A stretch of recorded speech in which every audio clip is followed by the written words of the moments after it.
Alors aujourd'hui, je voulais vous parler de Jeune fille d'Anne Wiazemski. Alors Anne Wiazemski, elle est née en 1947 à Berlin et je recommande fortement pour connaître un peu l'histoire passionnante du contexte de sa naissance juste après la Seconde Guerre mondiale, de lire son superbe roman Mon enfant de Berlin, chez Gallimard également, mais certainement en poche. Elle était écrivaine, mais aussi comédienne et réalisatrice, et elle a été la femme de Jean-Luc Godard.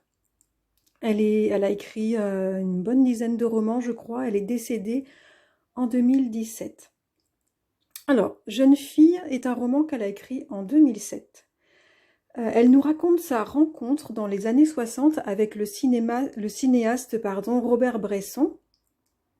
Robert Bresson qui va s'éprendre de cette jeune fille qui n'a jamais joué, qui est complètement novice en matière de cinéma.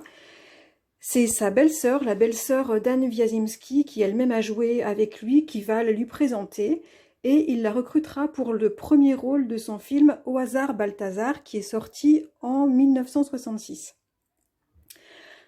Alors Anne, elle a 18 ans, elle est encore lycéenne, elle parvient à persuader sa famille, et notamment son grand-père, qui était François Mauriac, de participer au tournage.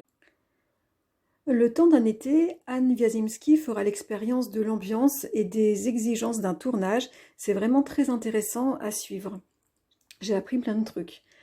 Elle devra également jongler habilement avec Robert Bresson, qui est déjà âgé, qui est un homme fascinant, fascinant d'intelligence, mais aussi très capricieux, très versatile, qui va la prendre pour muse et qui va peu à peu exercer sur elle une pression psychologique et séductrice.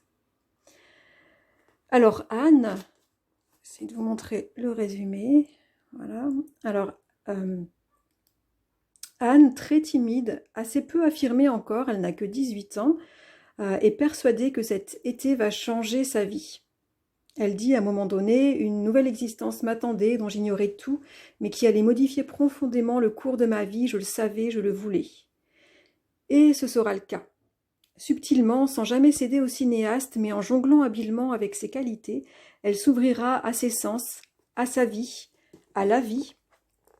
Elle fera ses premières expériences, elle s'affirmera peu à peu vis-à-vis de sa famille et de Robert Bresson, parvenant même à renverser les pouvoirs en sa faveur. C'est un très beau roman initiatique sur l'entrée dans la vie adulte, sur la découverte des jeux de l'amour, de la conscience de soi, de la confiance en un avenir pour soi.